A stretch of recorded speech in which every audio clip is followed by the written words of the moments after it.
Well, this is less than ideal.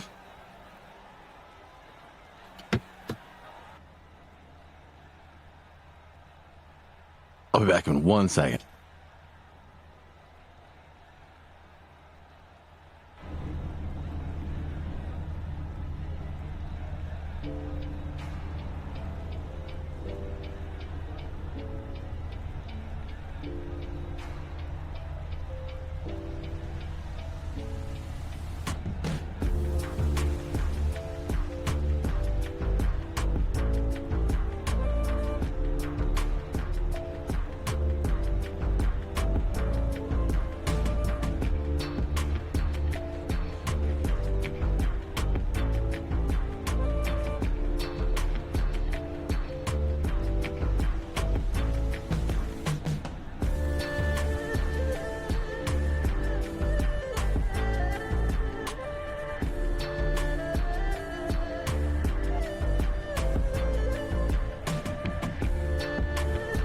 Now,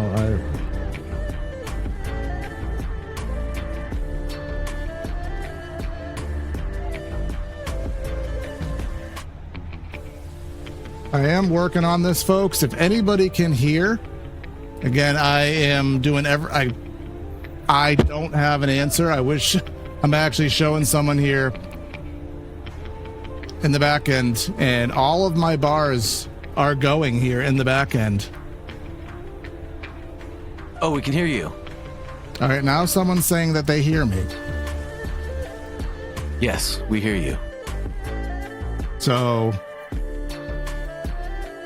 if you guys can hear me, then we're reloading in here. So I do apologize. We will be up, and we'll do a very abbreviated pace lap here. We should be able to get back in before. This is the beauty of technology, folks.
All right, folks, with absolutely 0 seconds to spare, I do not know why we had issues, but it doesn't matter.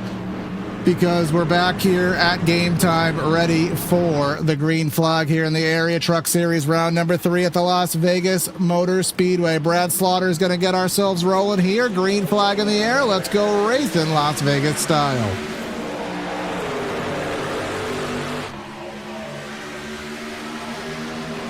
Heading off into turn number 1, they'll be side by side, which is what we expect to see for a lot of this race. Getting up to speed, up through the bumps there, Saga, down the back straightaway. I see 2, I see 3 wide here as these drivers try to get themselves sorted out here into 3 to complete lap number 1.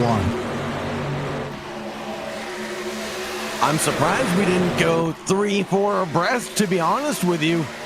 Las Vegas is a track that's fairly wide, so we can go do that. And now I see drivers kissing that apron down at the bottom through and potentially going a little bit lower. Well, we're dealing with issues here, folks. I do apologize for it because I'm doing everything I can, and the settings are the exact same as yesterday, but for some reason they are not coming through.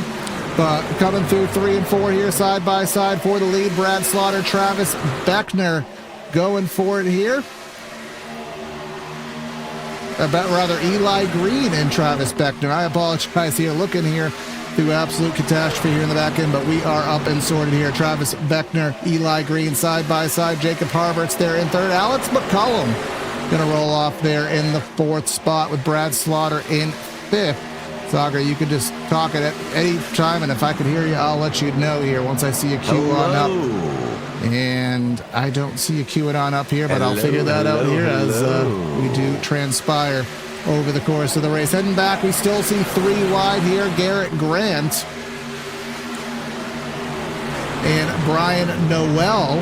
They're going to be side by side. Behind that, you have Alex Chilcutt. You have Hayden Swank side by side, and they're still 3 wide just behind that. You have the 55 truck of Josh Parrish looking into the gap there. The gap was there, and it just about wasn't. And now we're nearly 3 wide off of the corner here. You can see them struggling. Josh Parrish all the way in the middle. The 27, Zach Carr to the inside. Aaron Johnson.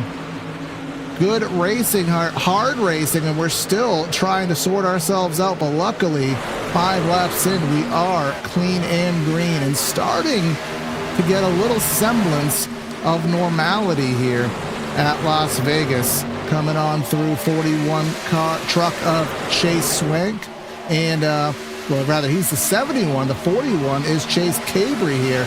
Chase almost won last week at Homestead. Taken away from him via the strategies at the very end, but he is ripping around that outside. Ripping around the outside and trying to make it work the long way around right now. It's gonna go his way. Not for too long though, as it goes back to P6 for the 41.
So we're going to pretend that perhaps the Golden Girls was playing, or maybe Banana Ball just ended, your local news ran longer. We're just going to pretend the opening and the first 10 laps of this race didn't exist, because now we're back. I have basically had to restart iRacing.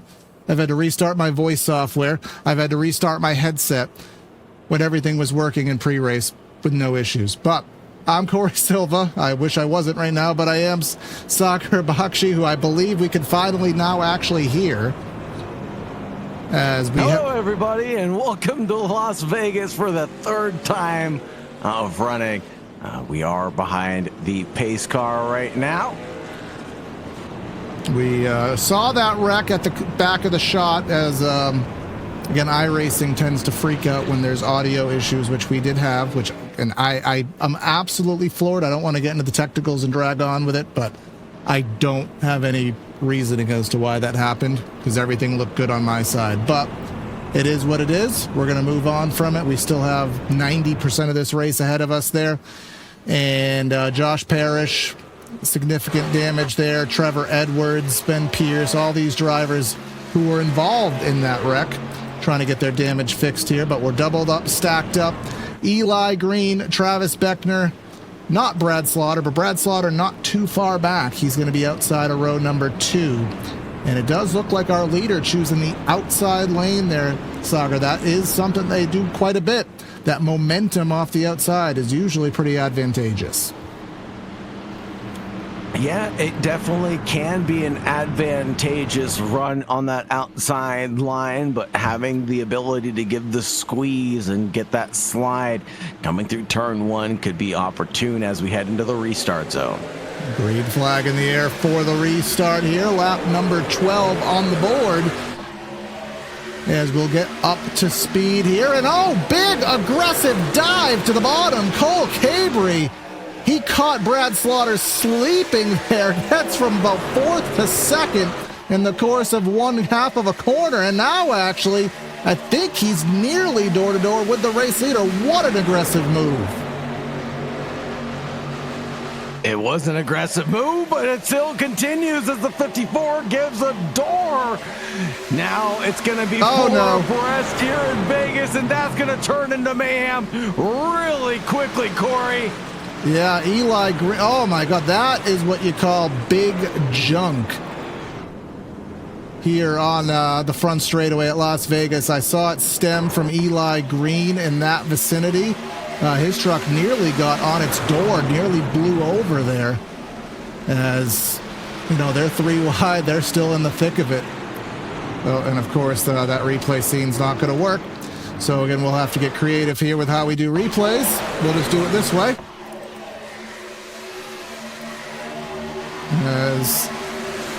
You can see that 96 almost got in the air. Get one more look at it here. Then I got to do things a little differently here because still working through the situation. 96 loose. He just got loose really in front of the field. And then actually he kind of came down into the 1 truck. And that just is what sent everybody into their utter calamity. But actually the 96 didn't seem to really be overly affected by that. He definitely was the cause, or at least the culprit, in the start of that chaos, but walked away pretty much unscathed. That's pretty lucky there for that number 96 driver. Now we sit behind the safety car, the pace car one more time in the opening 20 laps of this race. And now we have a time for the drivers to come down pit road, get their services, and potentially get a little reset before we head into the first real green flag running. Yeah, we'll see what happens. I mean, like what I was telling you earlier, Saga, this race is going to have the propensity to kind of race like this because there is so much grip available here today that you're basically not limited by anything outside of your own talent level and your own dedication to make those moves. We saw Cole's move there on the opening get-go as we have, I think, basically the back 20 drivers all in the pits. But Superman mode's only going to get crazier and crazier, just because of the fact that, again, the grip's only going to go up over the course of this event. Absolutely. It's going to be interesting to think about the race-winning factors here tonight. I'm thinking about the biggest race-winning factors at Vegas, and it could be the restart execution, clean air, pit road discipline, and having enough long-run balance to still attack in the late stage. I know some of those points sound pretty obvious, but they'll be the keys to the race into the final few moments. Who can manage the restart, who can manage the pace, and who can control their tire wear. Yeah, we'll see. Again, the situation will be, will we actually have that long green flag run? Typically, we have at least one, which are good to see. Green flag stops are very, very important to sort out.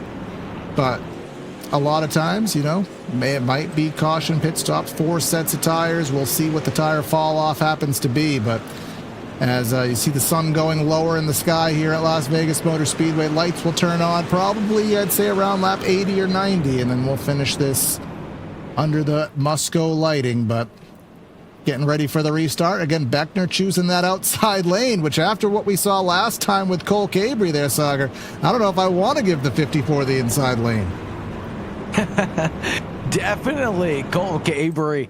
They're getting a little feisty on that restart. Talk about controlling the restart zone.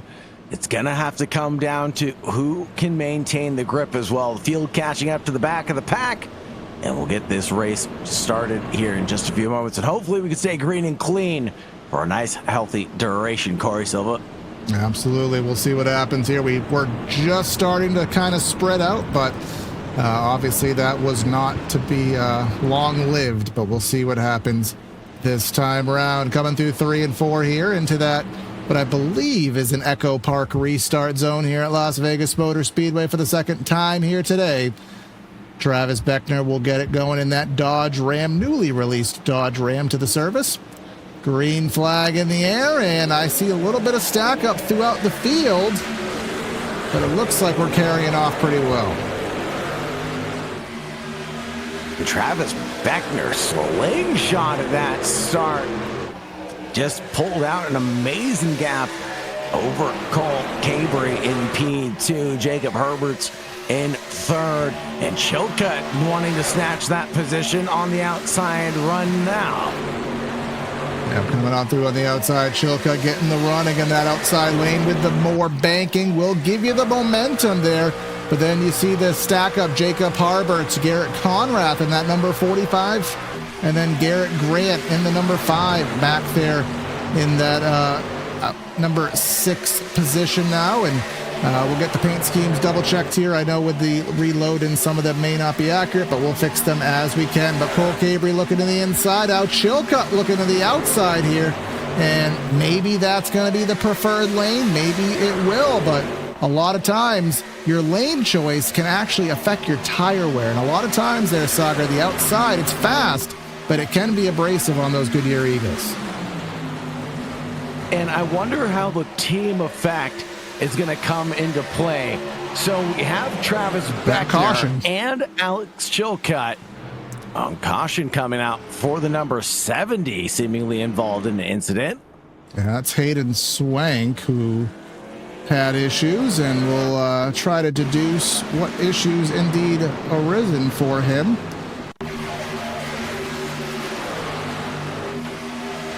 Pretty deep in the field is the number 70 of Swank. Oh, no, it was ahead of him. The 75 actually was Nicholas Renner was where some of that stemmed from. So we'll go try to queue up the 75 truck.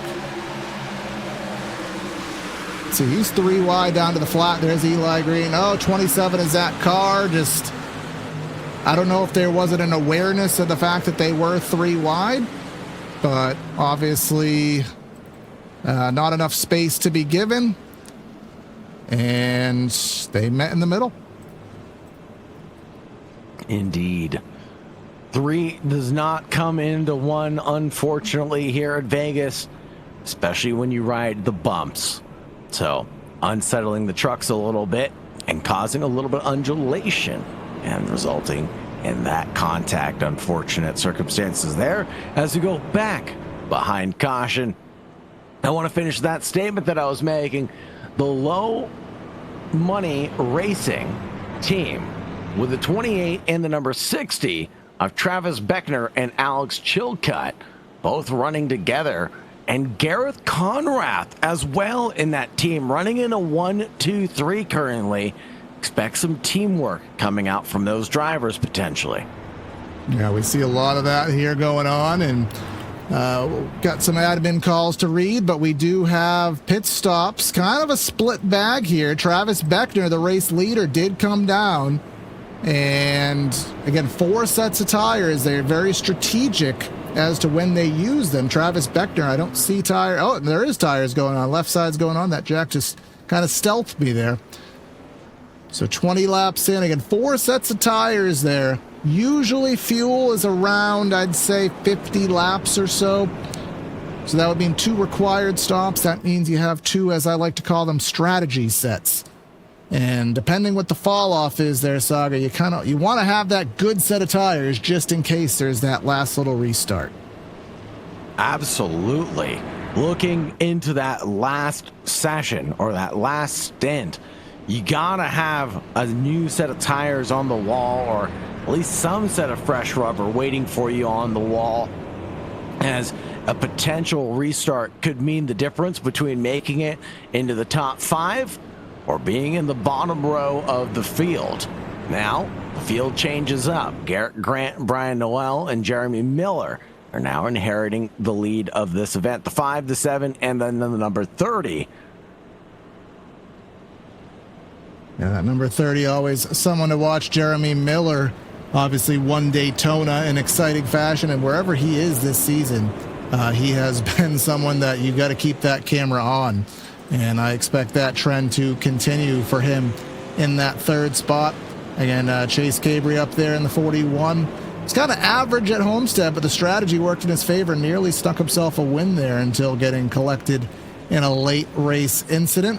Dante Curtis, and then Grant Brown. I've actually raced quite a bit with Grant Brown in years past, so I know that 14 driver pretty quick. One of our league sponsors, Rick's Hot Sauce on Ryan Swan's car. We'll talk about Rick's Hot Sauce a little later in the show, but we'll see what happens here with a new set of drivers, and Travis Beckner all the way back there in 15th, first driver on those fresh tires. And what will that mean for Beckner's run into this first stint? Do you think he's going to try to manage his pace and really preserve these tires? Or do you think that he's going to try to push as hard as he can and be a hard charger to the front of the field? Well, last night in the Cup Series race, new tires meant go 4 wide and find your way to the front. Whether that happens, I guess we'll find out together. But we're entering that restart box, the Echo Park restart box. Garrett Grant in control, gets the whole shot by about 1 or 2 car lengths. Brian Noel and Jeremy Miller will go door-to-door for second, and the 41 giving a good push to Brian Noel on that outside lane. It's looking good on this restart right now and staying green as we go on board with Chase Cabry, pilot of the 41 right now, trying to come through 3 and 4. He's stuck in the middle further back. The flying formation up in front is opening up a little bit of gap for Cabry. He is getting a little bit of stability there in that 3rd spot. Somebody not getting stability. I saw some smoke arriving there through the entry of turn number 1. The black flag on the board for Trevor Edwards there. He'll have to serve that. He's already a lap down in no man's land. But we're looking for Travis Beckner as he moving through the field. He's not. Maybe he is trying to preserve those tires and extend the long run. It could be the case, or it could just be there's just nowhere to go. I mean, look at this. They're 3 wide there, Sagar. You have, who is that? That's Grant Brown in the 14. They were 3 wide. And they're still 3 wide. Corey Bodie, there's just nowhere to go. Yeah, really nowhere to go as they almost force the issue. 4 abreast coming down into the next corner. It'll be single file line for few and far between here under the lights of Vegas. And the 47 colliders with the door of everybody, just about everybody through the field after a brutal clatter with the concrete barrier. Yeah, that was Alex Chilcutt in the number 60. You know, we talked about him earlier in the show, and starting well and working his way through the field, but unfortunately things going awry for him. He's with his teammate there. Oh, okay, I see kind of what happened there. Watch ahead of him right there. 47, and the 47 got in the wall. That collected Travis Beckner. But the 47, once he kind of corrected his situation, he ended up just coming off the wall, and Chilcutt was just an innocent bystander there. Yeah, Dawson Miller of the 47. And he's going to be part of the VAC Esports team alongside Jeremy Brown, Jeremy Miller, Forrest Smith. So the 87, the 30, 15, and the 47, watch out for that team trying to work their way through the field. But yes, poor turn of events for that number 60 of Alex Chilcutt. And he really just got the brunt end of that. And the low money racing team loses 1 participant up at the front. Well, and of course, no fast repairs, so a lot of damage will have to be repaired. A lot of drivers in the pits right now. You see the likes of Steven Oberstadt Jacob Bell, of course, the boss man here in the series. Carson Burrows, Logan Hartman. So we'll kind of come to grips with those strategies here. But do want to give some shout outs here, of course, to some of our league partners. Of course, our starting grid that we didn't get to give you, brought to you by Central Mobile Homes. If you're looking for a mobile home, a new floor plan, a Triple Crown trailer, a new shed, look no further. Proudly serving Florida customers for 30 years. A plethora of small and large home floor plans, shed designs, and Triple Crown trailers. Available in LaBelle, Okeechobee, Clewiston, and Sebring. Head to centralmobilehomeinc.com if that suits your needs there. But just looking through here, Sagar, we have now 25 drivers who I would say have a clean car, clean bill of health right now. Everybody else, 26th on back, they are all in the pits trying to get some work done.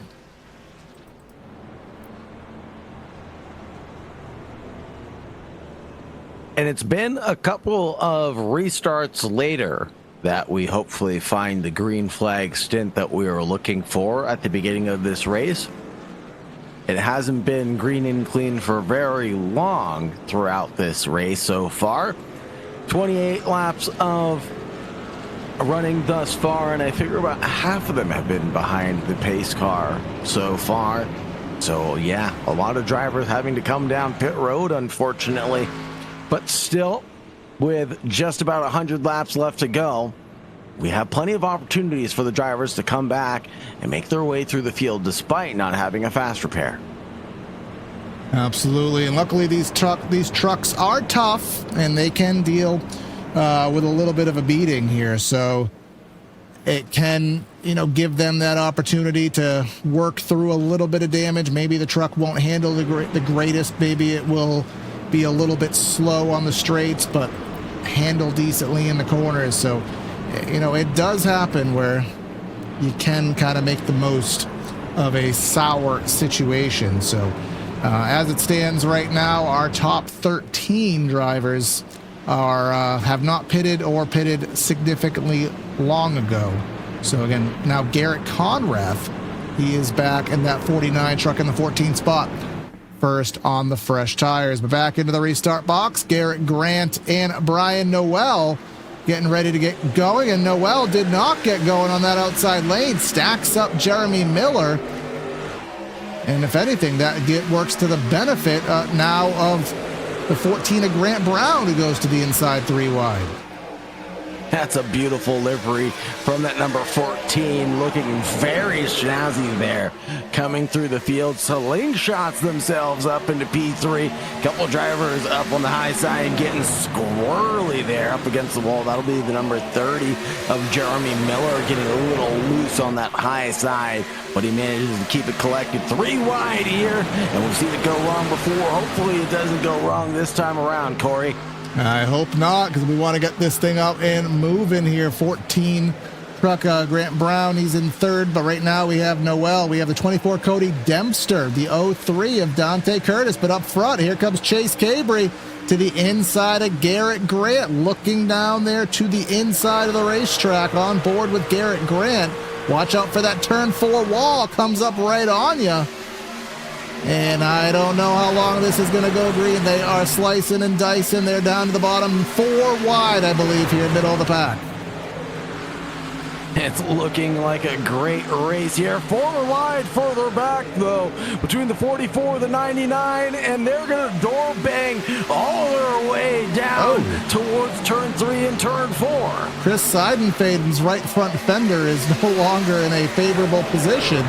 But through all that melee and hoopla going on, Chase Cabry does have the lead tentatively, but Garrett Grant not falling too far behind, trying to use that middle lane, that greater degree of banking, trying to get that momentum down the back straightaway. Down the back stretch we go. And there's a look from the inside, coming down from the high side. And that Rick's Hot Sauce truck is absolutely flying out there. The number 30, excuse me, the number 20 of Ryan Swan. Now Ryan Swan working his way through the field here, and I'm just taking a look here at the back end. He is on the same strat as everybody else in this vicinity. He doesn't have newer tires. He just maybe has preserved them better with this heat cycle. But going a little bit further back, let's go 3 wide again. Eli Green to the inside. You have the 03 of Dante Curtis to the middle, and that's Cody Dempster to the outside. Somebody kissing that turn 4 wall that sticks out at you, causes a lot of issues, but they're just trying to get sorted out here, and all the while, we're waiting for those fresh tires to come through, and Cole Cabry, the highest of them right now there, Sagar. He's looking good on track with Ryan Swan behind, though. I'm not sure his lead is going to hold on for very much longer. Garrett D. Grant. Oh, no. Oh, that was a big kiss of the wall. Chase Swank. Big moment, but we stayed green through it somehow. We caught most of that live, so we'll let it roll through. But, yeah, he got dead sideways in the tri-oval, but continues on, kept it straight enough. Barney the flagman will let them play. And actually, never mind. You just had to say something, didn't you, Corey? Logan Hartman having some issues here, and he will pull it right to the pits. We did not catch what happened. Oh my goodness, this is one that you don't see every day. He was on the bottom of the track, and he got hit by somebody else. I think he was actually exiting the pits, if I'm not mistaken. No, he wasn't. He was just straddling the apron.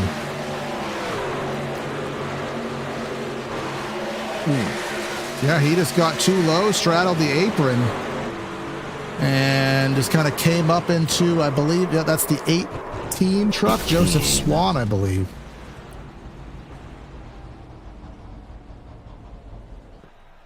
But that will take us back to live footage here. And again, Chase Cabry, our leader, 36 laps in. He has not pit, along with a vast majority of our top 10. So this would basically be an almost required pit stop. You can see there, 36 lap stint. I expect Danny Ware. Yep, he's going to stay out. Cole Cabry going to stay out as expected with that alternate strategy. Brothers not staying on the same page here in terms of their pit calls. But this will shuffle up the lineup. Travis Beckner staying out. Of course, you expect that. He pitted not too long ago.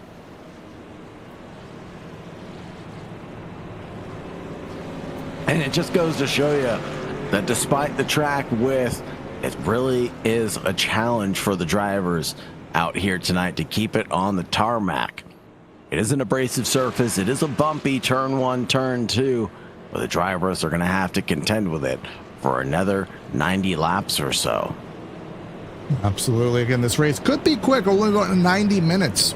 Rather, not 90 minutes, 43 minutes, 90 minutes total. This race usually estimated for, but running a little bit longer here today, and I'm sure at some point this thing will get ourselves into a rhythm, or so we could at least hope. But again, shouting out some of the other partners here with the league, the loop of sponsors on the bottom of the display. Check them out.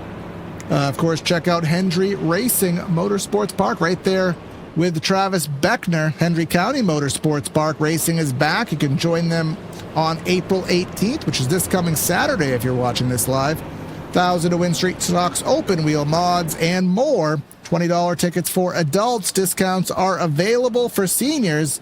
Teens and age 5 and under get in for free. Come see racing at the southernmost dirt track in America, Clewiston, Florida, off Highway US 27. HendryRacing.com, and Travis there. Probably see him on the flag stand doing that dirty work. But I have a lot of friends who are flagmen, and I'm jealous of it. That is a job that maybe I can get one day. Probably not, but you'll see Travis there at Hendry. I'm not sure if I'm envious of the marshals and flagmen, because that's a long day out in the sun for some series. You know, you're standing out there for 10, 11 hours dressed in all white, keeping it clean. That's got to be tough, man, Corey. I'm not sure if I have the stones to do it. And for dirt racing, hey, you get dirt slung in your face. But then also dirt racers are they don't like when you get them in trouble. So a lot of them will have some words. I'm actually very good friends in one of my Discord groups with a flagman up in the Northeast here in America. So I know how hard work it is, and definitely cool to see what he does here. But let's see what happens now as we're getting ready for about 1/3 distance here. Lap 39 going to be on the board. Danny Ware and Cole Cabry on the front row. Eli Green, Garrett Conrath in row number 2. And we are stacking up already. See some near 3 wide pullouts there. Who's up to the top of the track? That light blue truck. Can't quite make out who it is. That's Zach Nerney. Are we 4 wide? Yes, we are. It's looking like a busy restart. And there's the 30. Losing ground immediately. Jeremy Miller falling back as the 14, the 3, and the 5 go 3 wide. And the 7 of Brian Noel goes forward 4 wide further back as the 20 gets involved in this action. And that's going to be a spin for the number 30 of Jeremy Miller. Yeah, there was really nothing that he could have done differently there. They were just in a really bad spot. And we'll see how much damage he gets. I think the sun did go behind a cloud there, which is why it's so dark. Lights will turn on shortly here at Las Vegas. But, I mean, we kind of saw most of it happen live. That scene, of course, is not working here. I'm still trying to, we're working with the Band-Aids we got here today. There's Garrett Grant checked up. Now we're 4 wide. And if Jeremy was able to clear, he didn't do anything wrong, but if he just was not able to clear, and that was the problem. And then at the top of the shot, Steven Oberstadt through the grass had issues with somebody else. So kind of a multifaceted incident, but it'll put us under yet another caution flag. And I think we're waiting for the pace car. Yes, we are. Everyone's stacked up in turn 4. One of the interesting bits about the oval racing is having to wait for the pace car to catch up to the leader. That's not something we deal with in road racing. The safety car is usually out there waiting for the leader in that sense. But this is going to shake things up a little bit more, as the stint right now for the first 3 are going to be 20 laps. And that'll be Cole Cabry, Danny Ware, and Garrett Conrath the number 49 in that 1, 2, 3 spot. Absolutely. Here as we carry things through, only 1/3 distance. I think about the 4th caution. I won't have an accurate number of that just because of the things that we've had to transpire here through the broadcast. Been a rough race. It's been a rough for us in the booth, but we're getting through here. There's Brad Slaughter putting on the set of tires. The beauty of what we deal with here in the booth is we don't remember necessarily. We don't have the data of who has changed tires, who hasn't. So it does turn into a little bit of a guessing game as to who's on what strap. But what we can tell you is that the top 5 right now, top 6 are on the oldest tires available right now. Chase Cabry on back, going to be on 4 fresh ones. So we'll see how he can slice and dice through the field. But the problem that we have here today, Sagar, it's the risk versus reward. I mean, obviously you could make that jackpot move, no pun intended, but when it doesn't work, I mean, we've seen the multi-car incidents tonight. Yeah, and you're going to get caught with egg on your face going for those moves, and when they don't work out, or when you end up ruining someone else's night, you know, who's the worst of the situation there, the fool or the fooler? But either way, right now we're about to run green, and I'm going to keep my fingers crossed that we're going to keep it green this time, at least for another 20 laps. Well, I always say, and it usually tends to be the case, where eventually these races usually do find their balance and they get themselves through. But this one has, again, it's Superman status. We'll see what happens on Thursday. The Florida State Builders Pro Series will be live here. And that'll be in the Nopes car, a.k.a. Xfinity car. Class B car, however you want to call it. And we'll see if they have any better luck here at Las Vegas. I don't think that's going to be a night race. In fact, I was told by admin this was going to be a day race. So I was lied to. I'm a little bit upset by that. But anywho, I'll take those grievances out later. But let's see what happens here. Cole taking the outside. Danny Ware looking to the inside. Garrett Conrath, Eli Green, row number 2. Let's get going.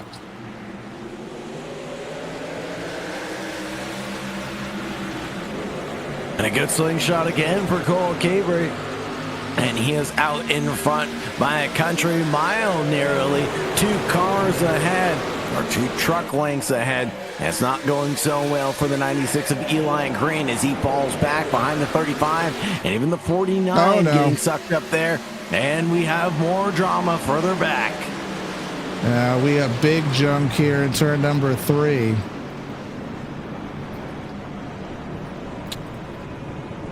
So we'll just let our static cam here do its thing.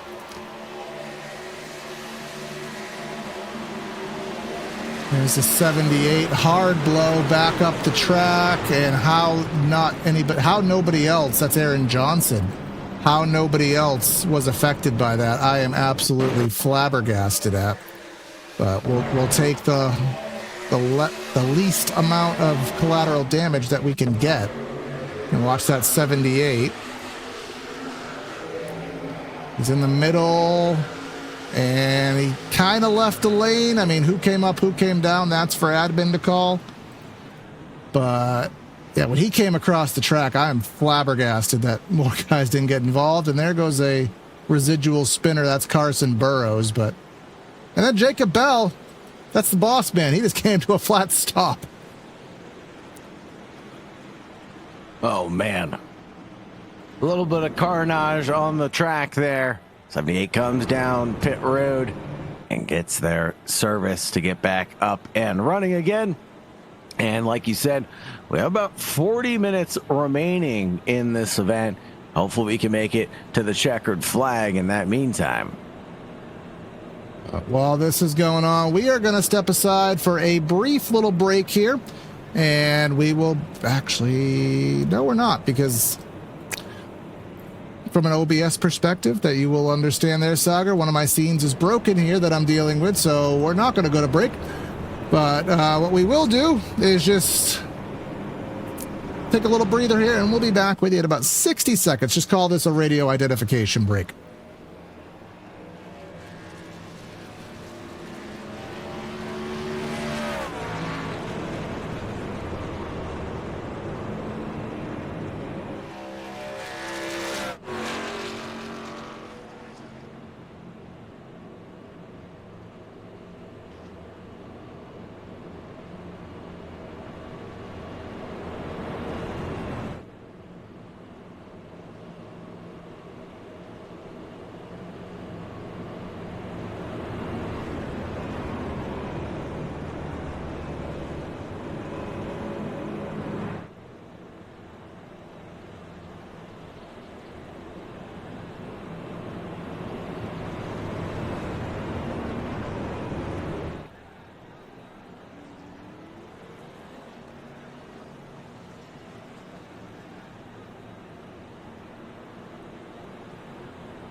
All right, let's get back and ready for a restart here for, I don't know the exact number, but it's been a lot of cautions as it's the sun going down here and the Vegas night is becoming amongst us right here. Cole Cabry to the outside, worked his way back to the lead via all the strategies going on. Danny Ware down there to the inside as we go back. Green flag racing. Cole with another great jump start. Garrett Conrath in that number 49 with Danny Ware in tow. Eli Green, Chase Cabry, and the Cabry sandwich begins. And it's the only situation is they are on different strategies right now, so it'll be interesting to see who can persevere. But right now, Eli Green working himself back to the front, down to the inside of the track, and the 3 wide goes on behind, as we've seen over the course of the majority of this race. Looking a little bit further back, seeing a lot of slicing and dicing going around. There's Brian Noel. He's been up front over and over. Dante Curtis, Ryan Swan, and company. And another one looking to the inside, hitting the wall down there on the flat. That is Chris Seidenfaden. But he kept it down there on the flat, and we will stay green. Goodness gracious, I thought we were about to go caution one more time or pull my hair out, but the boys keep it green and clean on lap 49 of the Vegas 120. 180 miles of brutal race running, and we'll definitely have to turn on the lights as the sun begins to set here in Vegas. You know, Corey, I know you said you were kind of disappointed that's not a day race. I love these golden hour events as it's 3 wide further back and getting their elbows out. It's gonna be a little bit bated breath action because the title is 14. It's getting a little squirrely up there, and I just hope that we stay green, Corey. We want to be able to get ourselves a good running in here so that way, you know, maybe we could get a green flag cycle and see whose strategy will persevere over the course of 70 laps. But, you know, we'll see where it plays right now. They're still dicing it here. And let's just pull up the weather as I think we start around 80 or so degrees. I don't think too much has transpired there, but I know you had said, Sagar, that sunset around 7-ish here in Las Vegas, so lights will be on in due course here. But Steven Oberstadt, 09 of Bryce Senesac, haven't said his name. And then Alex Chilcutt, he ran up front, but issues relegated him trying to get himself back to the front here. 3 wide. Again, and a big move from the number 81 as he drifted up to the high line and trying to find a way through on the rest of the field with the 09 just existing in front of him, trying to look through him, but there's just nowhere to go up ahead. And nowhere to go as track is clogged. But let's go back up front where you see Danny Ware starting to drop back a little bit. That is Cole Cabry working himself on that outside lane with Travis Beckner. Remember, he was up front and the strategy put him back. Hasn't worked his way back through, but now that lead is within his sight. But unfortunately, 3 wide and about 6 trucks separating those 2 spots from him. Working that wheel as little as possible, giving it as little input as necessary to make it through the corners. And down to the apron goes the number 7, Brian Noel. And is that actually going to be the preferred line at the end of the day? You know, maybe the drivers know something that we don't know, Corey. Yeah, perhaps they do, but, you know, trying to find that grip wherever they can find it here as we drive on through. And still 3 wide in the back, Garrett Grant in the middle, but up front, we still have that racing, and there's just no sign of this going away. Even though we're 5-10 laps into the run, there's just no sign of this going away. Somebody in the fence there. Who was that? That was the 56 of Kyle Taub into the wall, but luckily everybody able to evade. And Kyle Taub immediately rejoins the pack, and he'll sit next to the number 81. Number 81 of Brad Slaughter there in 17th position. Brian Noel exchanging blows up ahead with Danny Ware. Battle for 6th and 7th still stays spicy. Certainly spicy here and something else spicy is the battle for the lead. Garrett Conrath looking to the outside here off of turn number 2, and quickly back in the line is Cole as Brian Noel around. Or is he? That may be a Ricky Rudd Save of the Race Award nominee right there. Which I know is completely foreign to you there, but we'll figure that out. I keep forgetting that scene does not work. So pardon me, folks. But let's see what happened to him here. Yeah, came down and then just kind of bumping off of Danny Ware, and when that thing merges off the apron there, Sagar, as we'll flip back to live footage right now, back to live. When that thing goes down to the apron, that is not an easy thing to save. Yeah, it is an extremely difficult truck to catch when it starts going down on the apron. I was driving these trucks down at Charlotte not too long ago and ran into a great heap of difficulty. Yeah, just kind of de-wedges the vehicle, which is the technical term for it, as the lights are illuminated here. The night mode turned on here on iRacing as it may be. So we'll see how the grip level goes, and as if they need any more confidence, I think they might have it. But we are, dare I say, as I knock on my particle board desk there, Sagar, we're more single file than we are 2 and 3 wide. This may be the opportunity for us to get going. Maybe that little sideways incident by Noel enough to spread the field out a little bit.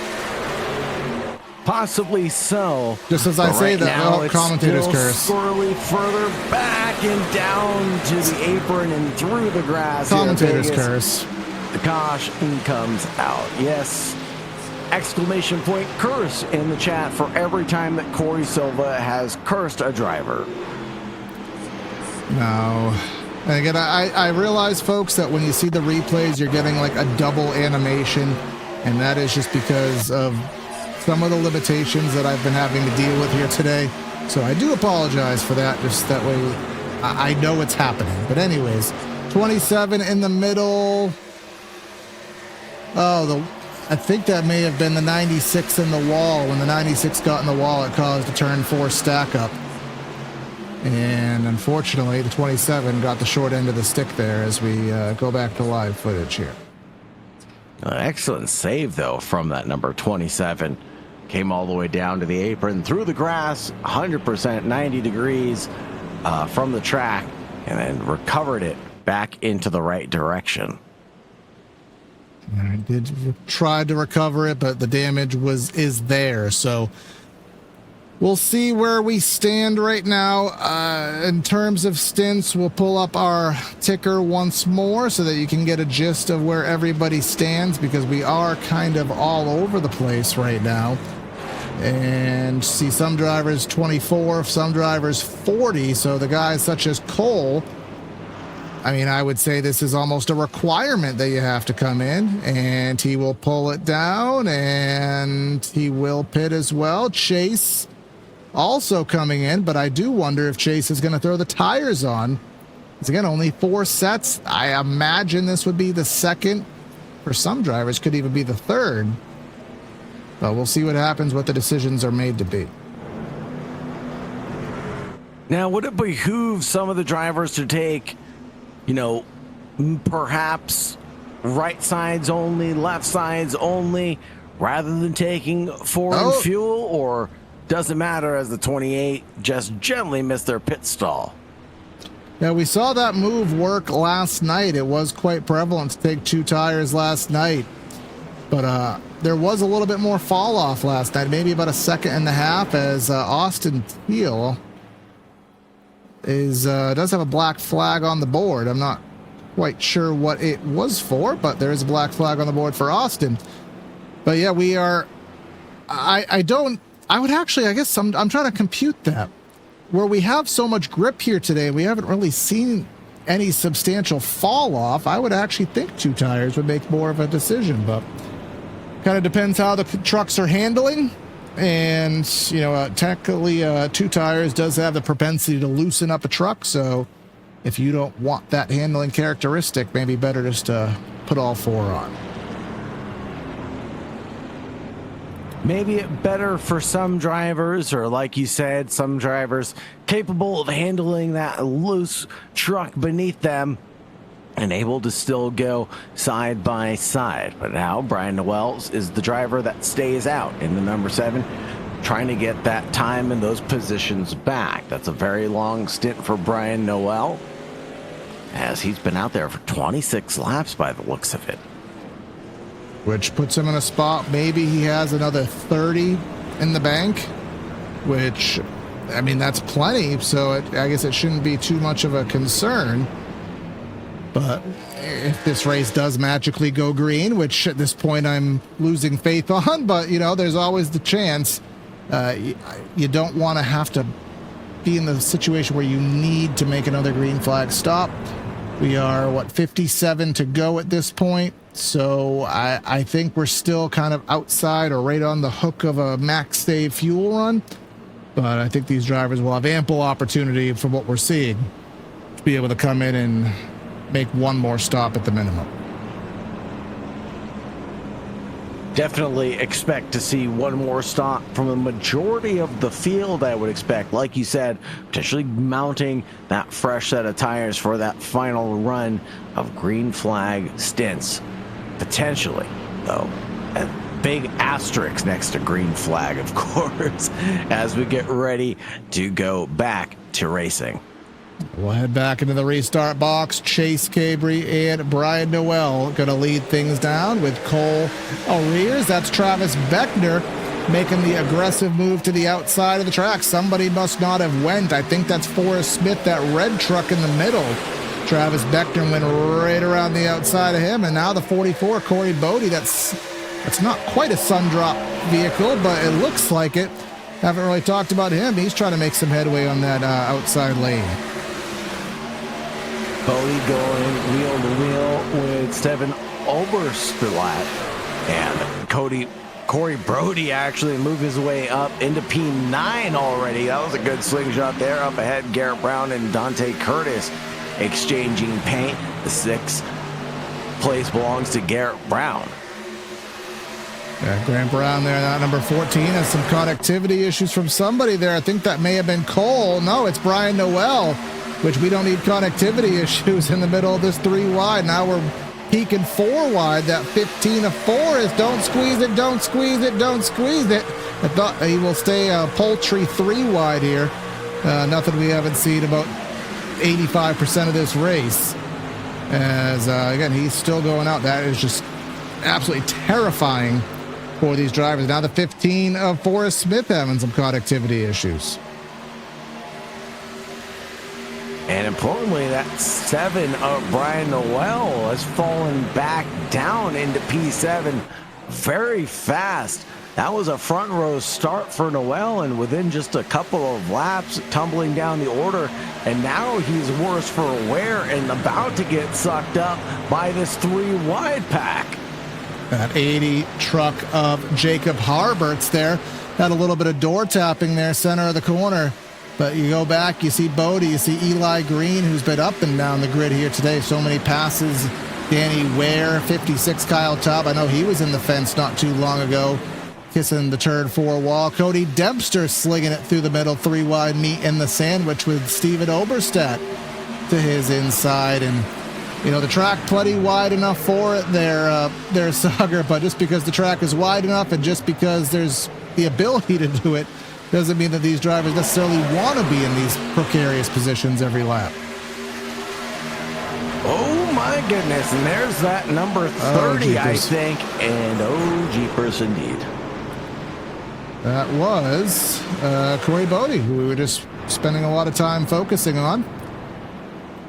And obviously, I guess, is that curse number 2 here on the day?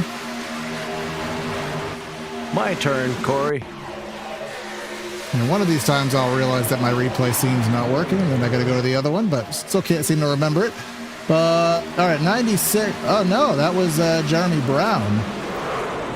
Had a left reared him there. Again, I don't know what exactly led to it, but it is what it is. And, again, we will transition back to live footage without a replay stinger. So, yeah, if you're joining us late, the start of this race was utter chaos from our perspective, where everything broke for the first 10 laps in the intro. Then we got things rolling, and then the race itself has been, to utter it nicely, it has been chaotic because, again, as we've said over and over, there's been no shortage of grip here today, and the Superman cape has been on every lap. Yes, drivers going for some heroic moves as a few drivers undecidedly come down pit road or not. That will be the Cabries, Chase and Cole in 1 and 2 right now. Travis Beckner in 3rd, Garrett Conrath in 4th. But the order could still change up as we get ready to take the restart. Drivers have to come down pit road to get their services, but it looks like everybody down to P16 on the same strategy now. Which should help things out. Just naturally, if we don't have the comers and goers effect, and this is what affected us last night, and I'm sure, you know, it happens in all forms of racing. When you have comers and goers, you have old tires and new tires. The new tires are Superman. The old tires are the opposite. I'm trying to think of a clever verbiage for it. I don't have one right now, surprisingly. But when you have the comers and goers, you're going to have 3-4 wide. You're going to have drivers slicing and dicing, trying to maximize their time.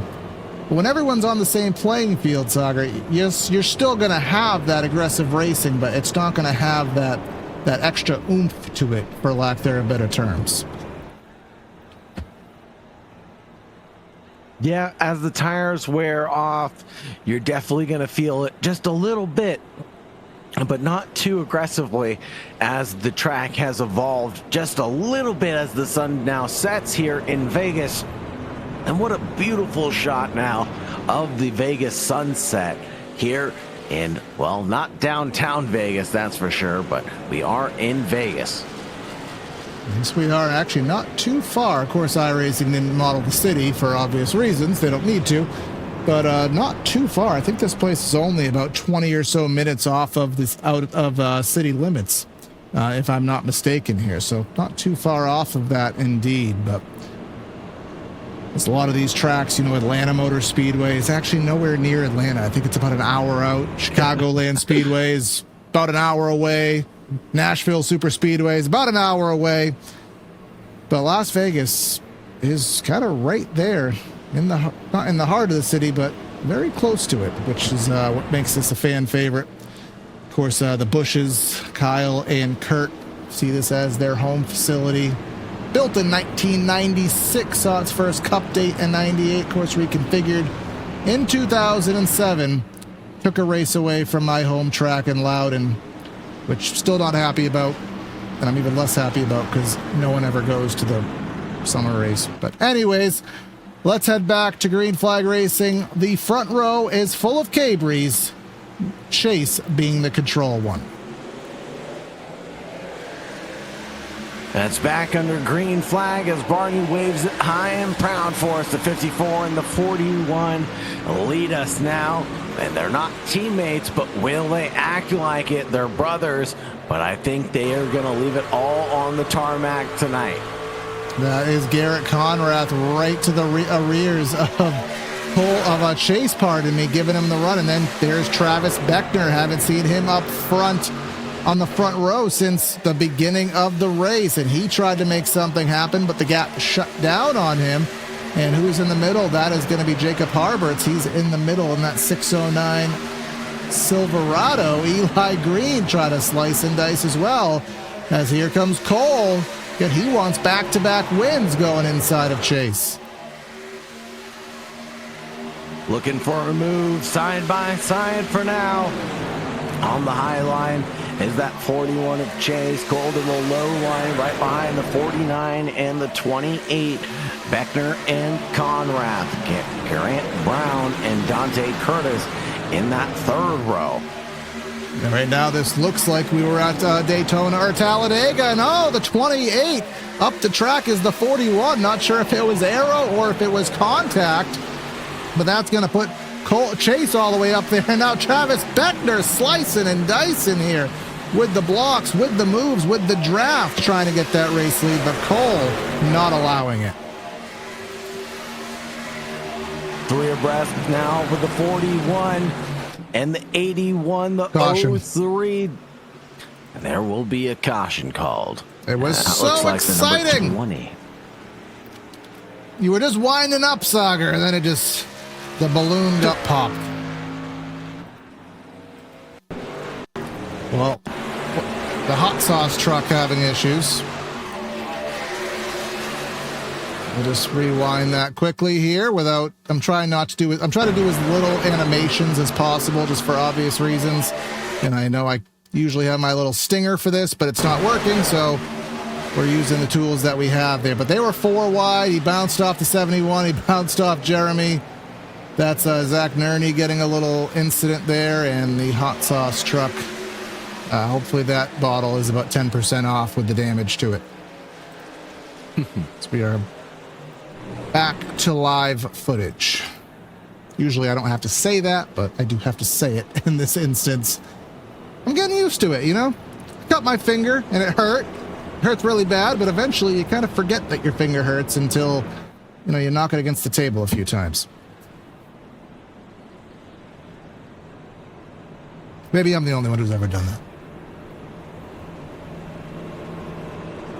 Well, right now, it's going to be Travis Beckner climbing up into P2. The number 28, and then Dante Curtis in the 03 in third place, aptly put. And then Chase ending the Cabaret Sandwich in the 41 in fourth position. A free pass driver of Jeffrey Wilson there. And given all of the hoopla that we have witnessed here this evening, we still have, 32 drivers on the racetrack. 39 entered the race. And out of the race now, Josh Parrish, Alex McCullum, Nicholas Renner, Logan Hartman, Aaron Johnson, Joseph Swan, and Austin Teal all retired. But I guess part of having so many cautions there, Sagar, is that it's given so much time for these drivers, Jacob Bell, Corey Bodie, Danny Ware. You can get a lot of damage repaired, and it really isn't taking these guys out of the race. Very true. I hadn't considered that. A lot of drivers that were potentially out early on, definitely had an opportunity to climb back because we're only just past the halfway point of this event. Just past halfway, now into closing in on the final third of today's event. The 120 laps for the Area Truck Series here at Las Vegas, round number 3. Of course, future casting us a week ahead of time. We will be heading and continuing our West Coast swing back, well, not back to California, but we'll be heading to California. Sonoma Raceway, the first road course of the season, and the newly repaved Sonoma Raceway. So a little bit more grip there to play with, but other than that, still one of the toughest road courses that a NASCAR sanctioned vehicle will take. We'll go there with the Cup cars. We'll go there with these trucks. But the Area Pro Series staying on the West Coast, but they're going to go to Oregon or Portland. So if you like road racing, stay tuned for next week. But we still have quite a bit to seal up here today with about 43 laps on the board. Cole Caber to the outside, Travis Beckner down to the inside, heading into the restart box, Sagar.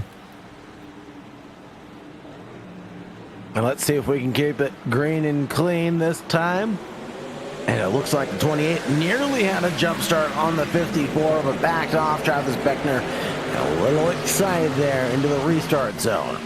We have Dante Curtis having some connectivity issues. That's not something that will give any confidence to his competitors there, running 3 wide. A little door tap to the 24 there. That's Cody Dempster down the back straightaway, and they're 3 wide. There's Brad Slaughter underneath Travis Beckner as the Cabries find themselves back 1-2, but Chase to the top of 3. Beckner in the middle, Slaughter down to the bottom. And who's that in the black truck down kissing the apron? About 5 rows back, looking like they're ready to strike as well. A lot of cars now, a lot of trucks ready to pounce into this final stage of the event, it looks like. I mean, I do this week to week, and I still call them cars about 5 times a broadcast, so don't feel bad there. But up front, Beckner went down to the bottom. Chase, oh my God, why can't I not get it right? Beckner went down to the bottom, down to the flat, and Cole blocked him there as Chase trying to find his way by. And in terms of tire strat, all these drivers on an equal playing field. Do expect one more pit stop before this race comes to a close. And just a matter of when, who has the tires. Is it under green? It is under caution. Probably an easy bet there. But we'll find out definitively as Cole with the advantage. Travis has that outer lane. I thought that outer lane would be advantageous, but their Saga, where there's so much grip right now, I think the outer banking doesn't matter. There's enough grip to make that inside still the preferred lane. Yeah, we've had a lot of drivers really rubber in that low side now. So that advantage for the high side has really just evaporated. And there it is, folks.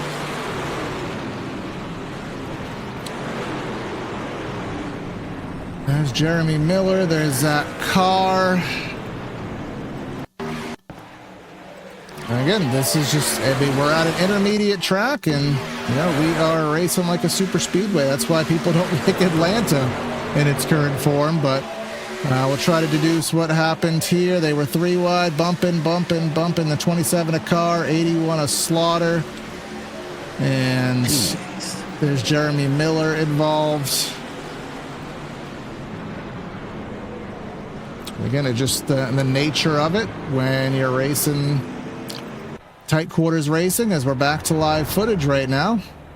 Cole, I think, waiting on that elusive pace truck, which might actually hurt him, because if he wanted to pit, actually, I don't know. Oh, there's the pace truck, pace car, whatever vehicle it is. This kind of cements the fact that he will not be pitting, as will Chase. Everybody else except Forrest Smith coming into the pits. And again, the window is open to finish this race out. Interesting that they stay on the track, because I believe they're still going to have to pit one more time. Maybe they don't, but I wouldn't want to have to work through the field again. We'll have to see how the strategies end up panning out for the drivers. But as you were talking about Sonoma Raceway, my heart fluttered a little bit. That's one of my home tracks here in California. Now, especially in these trucks, it's going to be very tricky for the drivers to negotiate turn 1 up the hill into turn 2, that blind crest, then the right-hander, the snaking corners down towards turn 3, up again into the blind crest of 3A, and then the plummet down into the 4A hairpin. And of course, them bringing back the NASCAR layout about 2 seasons ago. There was about, I don't know, what is it, 3 or 4 years where they went back to the carousel. And, you know, the nostalgia of NASCAR fans, bring it back. And then once they bring it back, everyone complains it's boring. So they go back to the original version. I'm actually a big fan of the Cup layout. I do love hopping the turn 7 curbs there on those 90-degree corners there. So stay tuned for that. Should be a good show. And again, we'll be heading to Portland as well, which is a track that lesser known. They're not going back there in the real world this year, to my knowledge, but released on the iRacing service this year. Should be fun, and we'll see who the road racers are in the area sanction. A couple sponsors we haven't talked about here today. We've brought up Ryan Swan enough times, but let's bring up rickshotsauce.com. Some of the best hot sauces are made locally in South Florida with Rick's Hot Sauce. Lokahatchee Classic Golden, Garlic, Palm Beach, Pineapple, and South Beach Heat. And, of course, they are sponsoring the $100 Rookie of the Year battle for the Area Cup Series on Mondays. You can check out rickshotsauce.com for there. You also saw the 77 of Jacob Bell, who does have Blue Tip Pool Builders on his vehicle. And Blue Tip Pool Builders can bring your backyard to life this summer. They can get your pool fit to your unique style and aesthetic with their skilled craftsmanship and high-quality, cutting-edge technology. They can also do outdoor living spaces if you don't have room for a pool, dynamic lounging, and outdoor kitchens.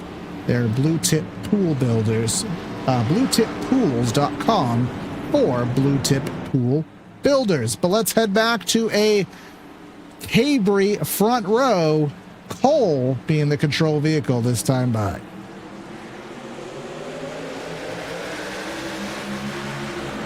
Cole and Chase leading us on the restart here. The 49 of Conrath trying to work his way forward, giving a little push to the 54 out in front to try to get clear of the 41 on the low line. There's a nose shot perfectly put as Garrett Conrath pushes Cole along.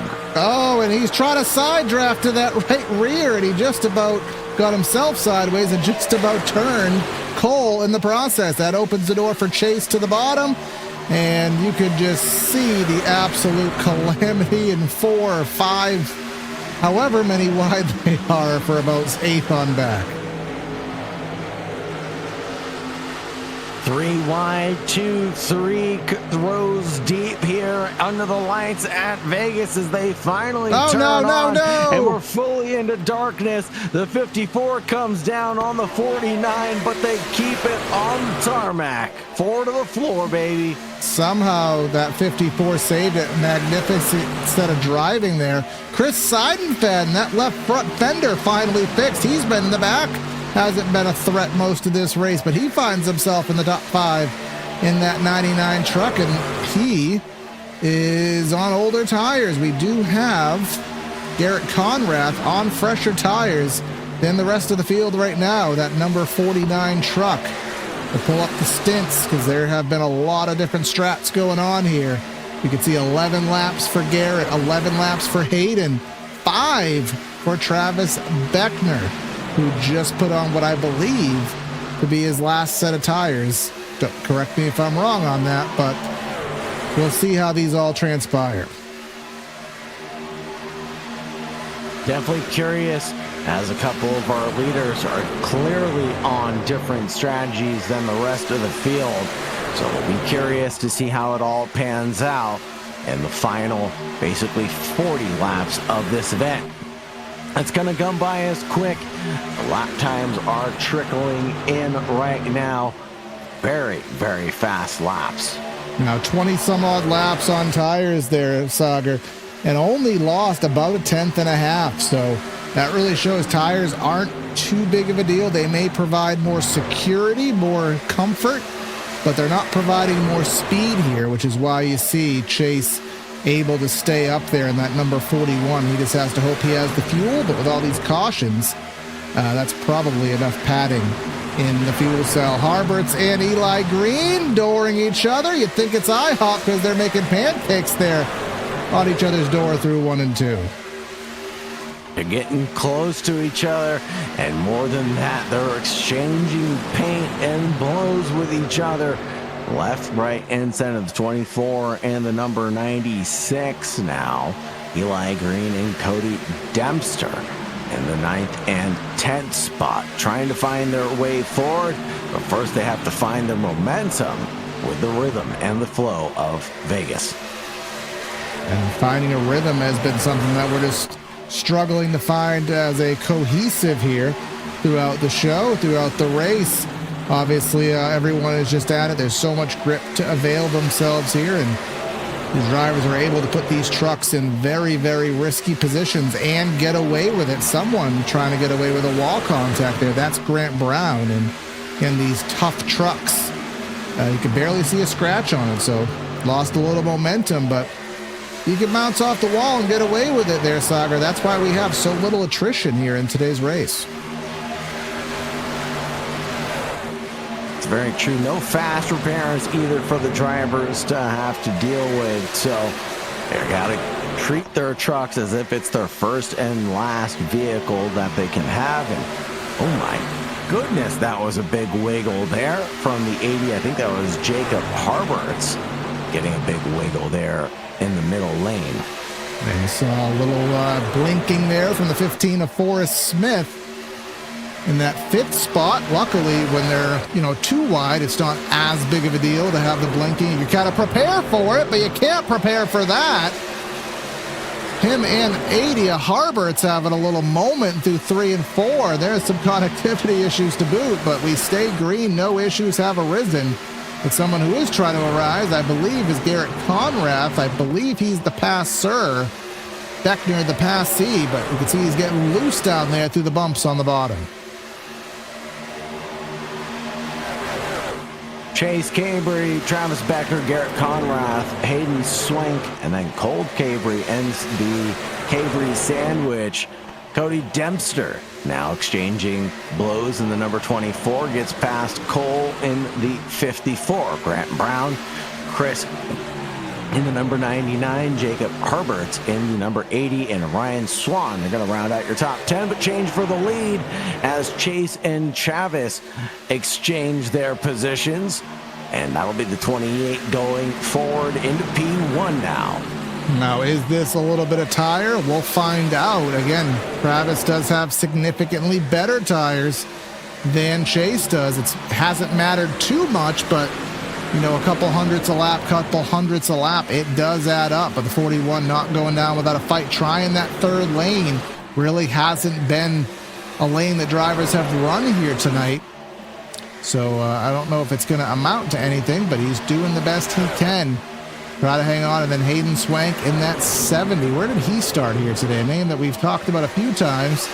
Started 16th, up 13 on the day. But just behind that, 24 Dempster. He's coming to party when the time matters at the end of the race. Wow, tremendous run from Hayden Swank right now, and hopefully he can keep up the momentum on this final stint of ours. 23 laps remaining. Predictions now coming out. Let's hear it in the YouTube chat. Let us know who you think is going to come out on top and who do you think is going to come out best of the rest. Yeah, I mean, my prediction is that we're going to have a very awkwardly timed caution that makes drivers have to make a very difficult decision on whether to pit or whether to stay out. And we'll see if that comes to fruition or not, as we do have Eli Green, who's been on camera quite a bit today. Some damage to that left front of that number 96 car, repping the Biff there for LVV Racing. Behind that, Ben Pierce, haven't really referenced him at all today. That aftermarket coffee Ram, and Mountain Dew and coffee just about coming together there off the corner. That was Jeff Wilson in the 85. It'll be tight between the 24 and the 28. Travis Beckner and Cody Dempster still battling for the lead, separated by just about nothing. There goes a move from Dempster down to the low line on the 28. I think it might have been a little too soon to go for that move. It wasn't quite on, and the 24 has to back out of it. And then now Chase, even though he's starting to drop back, he's not going down without a fight, trying to put himself in that opportunity down to the inside of the track. But Cody, as you said, maybe it was a little premature of a dive there to the bottom in 3 and 4. Trying to get it wound back up. Now he's going to go to the top of the track. And is this going to give him that momentum off of 4? Let's take a look from the rear deck lid of Travis. There is that run. Now, where does it go? Does it go high? Does it go high? Travis is shutting the door there. Where are they going to go? Now down to the inside. He struggled there before, but you can only go where they ain't. That's very true. You can only go where the car in front of you does not exist. Otherwise, you're driving through them. And we all know what happens. Then we're going to get a caution and slaps on the wrist come out. But right now, it's Travis Beckner, Cody Dempster, Chase Cabrey, and Jacob Herbert. It's Garrett Conrad, Hayden Swank, Grant Brown, Jacob Bell, Ryan Swan, and Carson Burrows in the top 10. Now that was some serious contact into the wall for Cody, and that is why that 24 is starting to drop back.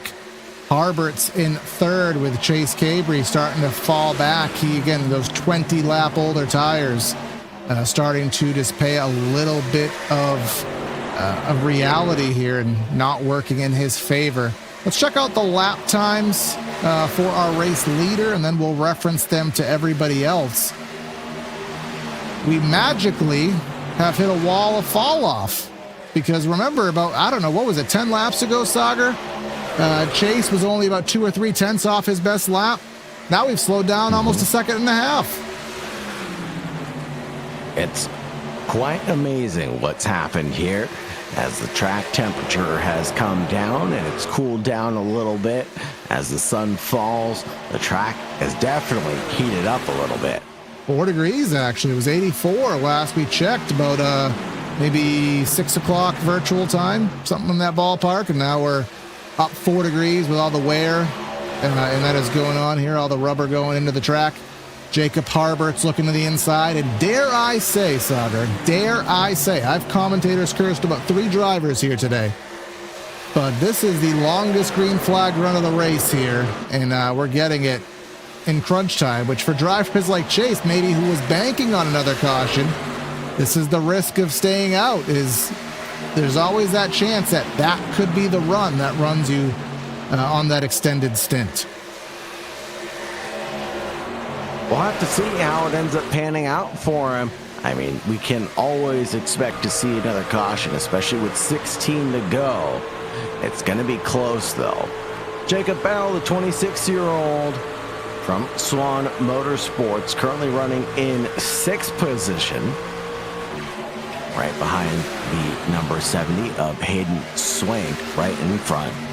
And he has had his issues over the course of the day, but again, attrition, perseverance, just working through the field as he has. And keeping himself in the mix and, right on the door of a top 5. And, I always say this, Sagar, where there's stats on the board that drivers like to have on their, point standings or on their tally at the end of the season. There's a top 10, which is good, but there's also that top 5 stat. And I always find myself when I'm in 6th, I try that much harder for 5th just because I want that extra tally there on my stat sheet. Yeah, absolutely. Everything for the bragging rights for sure. And anything and everything to get there. The drivers are going to leave it all on the pavement tonight here under the lights at Vegas, but with just 14 to go, who's going to come down pit road? It will be the 77 of Jacob Bell. Nope, just kidding. That's just a run down to the low side to go get some clean air, it looks like. And he's got himself in 4th now, a 2.5 behind the top 3 who have, as I like to say, coagulated themselves together, which I know coagulated does not mean come together. It means actually turn into a gel. But I'm going to stick with it even if it's medicinally wrong there. But the top 3 are very close together. Dempster, Harberts, and Travis Beckner. Beckner, as we go back 2 weeks ago, dominated at Homestead Miami Speedway, but it just did not come to fruition for him. It was Cole Cabry taking it there on the final restart. Travis Beckner has led a myriad of laps today. Okay, he's led 25. It's felt like more than that. He's been up front. He's been making good moves. But I don't, it's a flip of a coin. It's a flip of a 3-sided coin there, Sagar. Because Cody Dempster, even though he hit the wall, he's not done. Definitely not down and out. This is still anybody's ball game right now, except for those that need to come down pit road. It's a little bit of a stretch for them to come back with just 11 to go remaining in this event. But those of them that can make it to the end, into these green flag conditions, well, they'll be in the prime spot to get a great haul of points on the evening. There's the 12, Carson Burrows getting by Chase Cabry. Those older tires really starting to struggle here as he is 49 laps in. He's going to have to make basically a 60-lap run to the end if he's going to want to finish this thing out. Cole back to 11. So Cabry's, who have been up front all race, probably going to finish both outside of the top 10. But as we go up front, Harberts here has gotten right to the rear deck lid. Now, this is going to be back to that famous lane choice. Beckner has been very good at, making sure that they don't both draw rock in the corner. Here he goes to the top. Harberts, he's playing paper, and that's Beckner playing rock to the bottom. This is what you want to do. Do different lanes every lap, so that way you don't get in that dirty air. And the dirty air here is quite impactful, to say the least, especially through these 20-degree banked corners. Coming down the front stretch, it'll be 9-degree bank. The slipstream or the drafting definitely helping out the car behind for sure. Herberts being able to get alongside and gets along that quarter panel there of the 28, but not fully clear yet of the 28. It'll be close now, riding on the front right suspension of Harberts, and he's going to get up close and personal with Beckner. And just trying so hard, but the tires are wore out. The inside is slick. It's really hard to make it stick. As I don't think I intended for that to rhyme, but it did. But here comes now the 24 of Dempster. They're slowing each other down. Remember the aero effects. If you run side by side, you're creating a parachute. You're allowing other drivers to close on in. Technically, Jacob Bell, one of the fastest ones on the track, albeit a second and a half back. Beckner dedicated to the bottom. Looks like the 24 dedicated to the top. Had the run, but Harbert shuts the door. Excellent looking opportunity, but it wasn't on yet. Now it is on for the number 80 to get there alongside, and just a little kiss given from the 80 to the 28 will shake him up, and the 24 of Dempster is now in the mix fully. Now, there's always an adage here in racing where if you're going to use the bumper, there's one thing that you need to do, and that's run. And that's what you got to do for the 80. And oh no, hard contact to the wall. We saw it. I think the 24 got tight up into the number 28 of Travis Beckner. That was serious contact. I'd be very surprised if there's not some damage from that. But as I said, that's going to allow Jacob to run 4/10 up. Only 4.5 laps to go. I don't know if they're going to have time to get back together and make a pass. This race has absolutely flown by in a blink of an eye, but Harberts with the lead now in front of Dempster and Beckner in P3. If I were to put all my eggs in a basket, I would have said this was Beckner's race, but it seemingly has fallen out of his hands in the final 5 to go. Something happened to Chase. I don't know if he's out of fuel or if he pounded the fence, but he is super slow. And yeah, he has obviously broken something, I do believe. But regardless of whatever it is, we are staying green, but Chase's day will not finish as it was proceeding to be. As we hit 3 laps to go. Remember, if we get to the white, the race will finish. If not, we do have green-white checkers in the bank. Couple of drivers pitting. Oh, so yeah, they don't have enough fuel to finish it. Chase must have been out of fuel. Yeah, darn, oh man. What a calculation error there as drivers try to get the quickest pit stops possible. They run out of fuel with just 3 laps left to go. Battles still on further back between Grant and Carson. Brown and Burrows in 7th and 8th spot. Now I'm looking here again. Jacob Bell has closed in, and I don't think I've ever talked to Jacob Bell in an actual podium interview opportunity. And well, we're closing in on potentially that happening. And no, we're not. Caution with about, I don't know, a few feet before this was going to hit the white flag. So we will go into overtime. I didn't really see anything that came up to me as what caused this incident. I'm going to wait for perhaps a ding from admin here because nothing really stood out to me as I was looking through my timing and looking through everything else. But what a change of events here just as things were about to close themselves out. Yeah, this is a little bit of a tease now for the end of the race, but it means that the order for the lead is still available. Herberts, who had run away with a healthy gap, Cody Dempster and Travis Beckner now might be under threat, but now more drivers come down pit road. This changes everything, doesn't it, Corey? This is going to be it's going to be 2 tires. I will almost bet the farm it's going to be 2 tires. And I'm still waiting for the call from admin as to where they're deeming that wreck. I don't see what it was, and I don't want to go and sift through at this juncture. But we'll see where we stand here. Is it going to be 2 tires? I think it almost has to be 2 tires. As Eli Green missing the box. No, Harbert's taking 4. I'm floored. I'm absolutely floored. But we saw the fall off, I guess, there, Sagar. We saw, it exponentially went up from about a few tenths to a 1.5 seconds of fall off there. So we'll see. But we did have a couple stay outers as well. Well, not a couple. We had Very one. Interesting. One.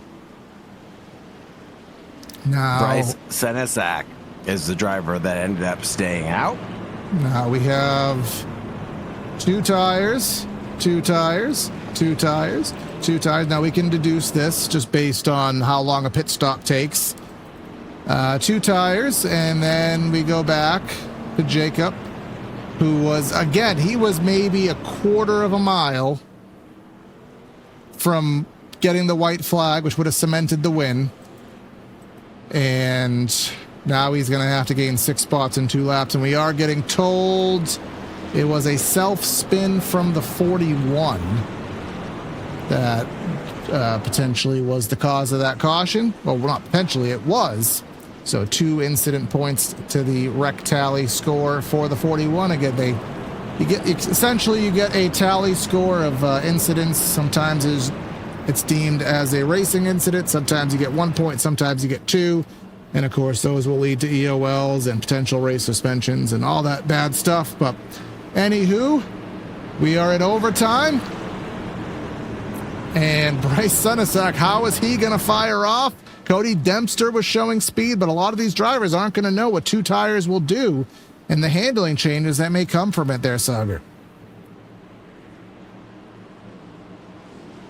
And as the temperature of the track has evolved too, it's really going to change the characteristics of the truck beneath them. So mix that with the fact that they've never taken 2 tires before, this might be a recipe for disaster. It very well could, and we do have 2 other opportunities to head into further overtimes if the situation arises, and wouldn't be surprised if that happens, but we'll hope that we can get this situated on this restart. Bryce Senesac on the old tires. He stayed out. He's the control truck. He's on the loud pedal. You already see Jeremy Miller pulling out to the outside lane as we'll fan off into turn 1. Jeremy Miller with a great recovery drive right now, back up into the top 5 after a couple of really bad incidences took him out nearly from this race completely, but his attrition rate has shown that it's worth it to stay in it. Bryce Senesac hanging on. Oh, Dempster sideways. And we are, holy Toledo.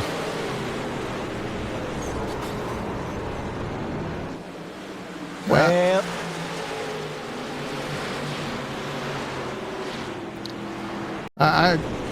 silence just indicates that I don't really have any more appropriate words to say. We'll just go from the tall shot here. You can see Jeremy Miller to the outside. 49 is Senesac into the 24. And, I mean, just... There's Travis Beckner. There's Cody Dempster, who got a part 2 to that.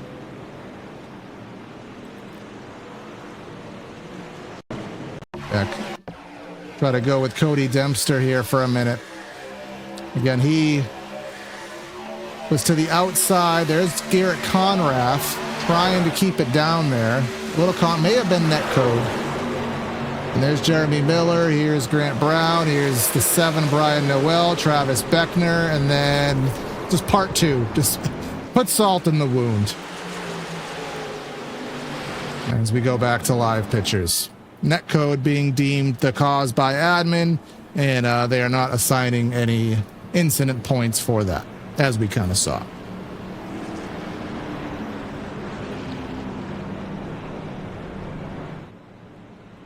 Now into our first green-white checkered. Second, actually. We'll just tally that over here. Correct.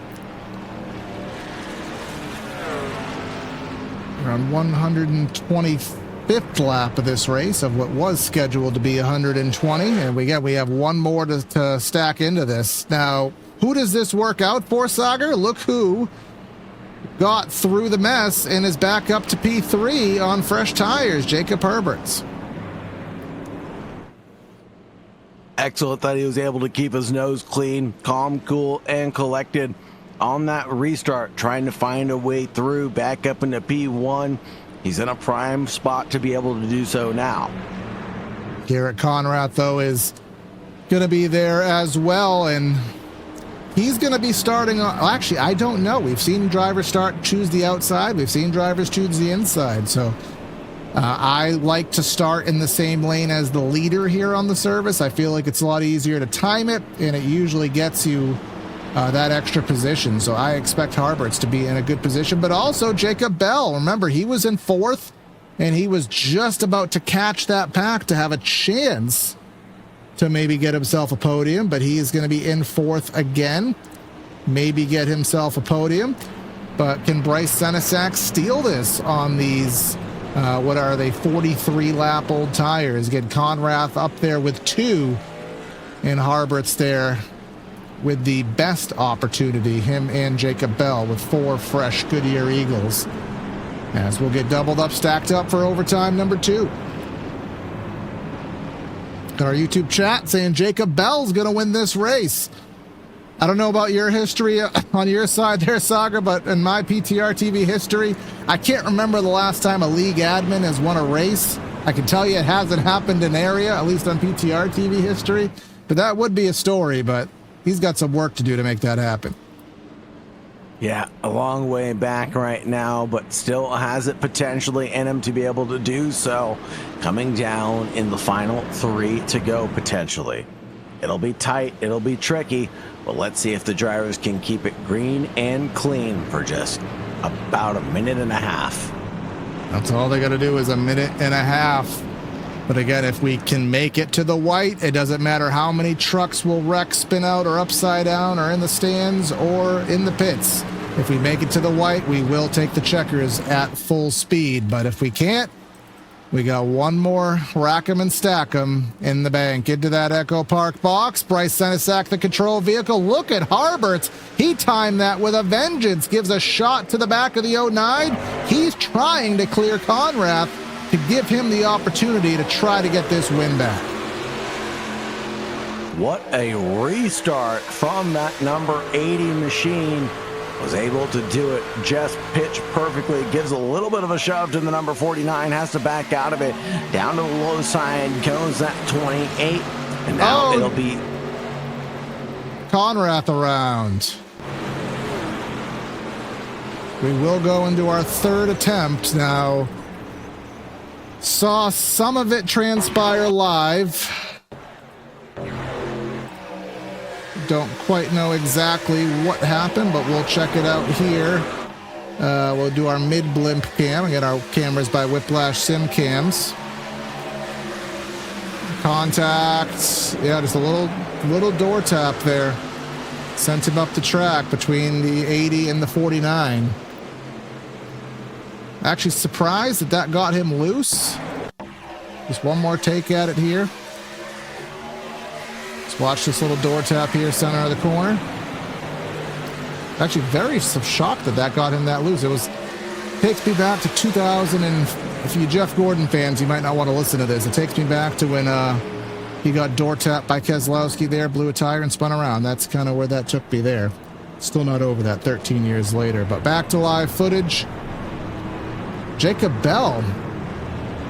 I don't know if he's going to win this race. He got put back to 7th through that restart.